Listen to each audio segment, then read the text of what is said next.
The Ekiti Gubernatorial election has come and gone, but politicians, technocrats, and business leaders share their reflections on the elections and its impact on Nigeria's politics. Yesterday election is a mess. It's a fraud because I don't believe that was an election. I believe that is an extension of corruption that is destroying our country. And what should we do more to safeguard our democracy as a nation?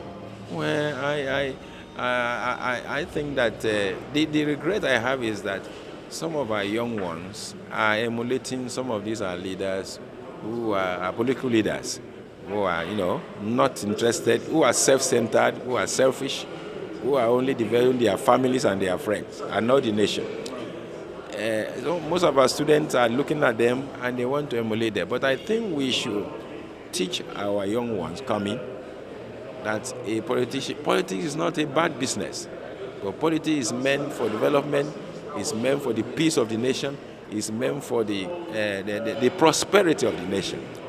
But politics in Nigeria is a mess. I feel fulfilled that my party is now getting things right. We had a candidate who knows his onions. We had a candidate who knows how to win an election. He's a grassroots person. He worked very hard. He concentrated on the masses. He concentrated on the underprivileged in the society.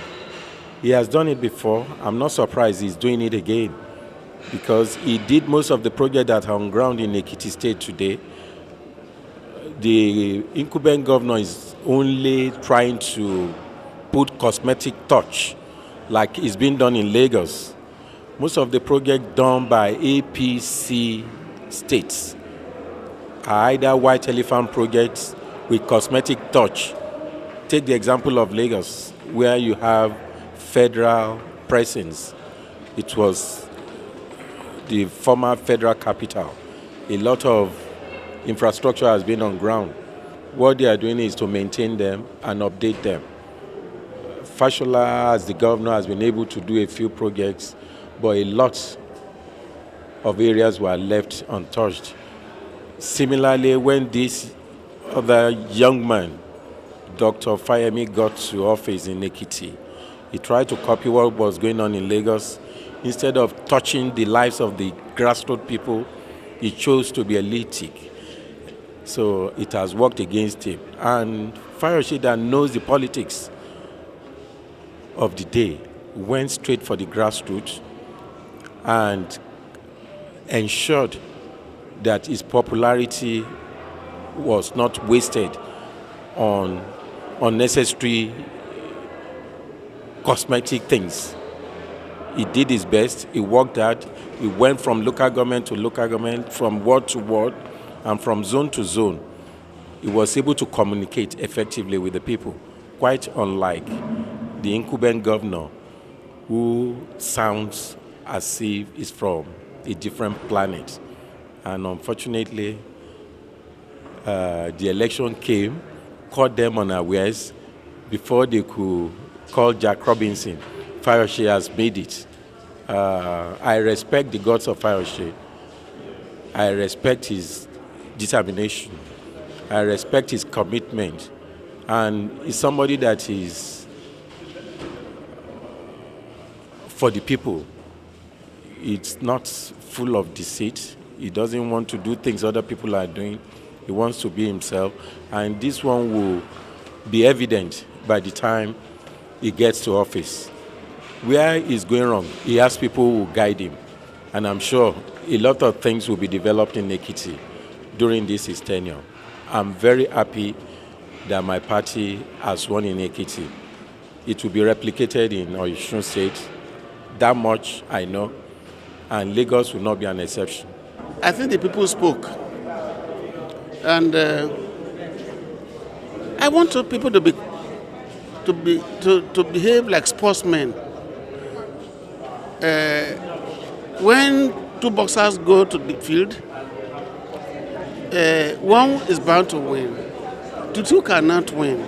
Whoever wins will go immediately to congratulate the loser. It is a very good omen for the future that people can, where you have free election, people will vote and the person they prefer will win. I think it is a good omen to us. It was an election where the best candidate, the most popular candidate won.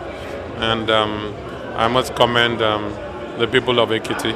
I must commend INEC and of course everyone that was part of that process for such a peaceful and transparent election. And of course my brother Ayodele Fayose, we must celebrate him. He worked very hard for this and we must appreciate his effort.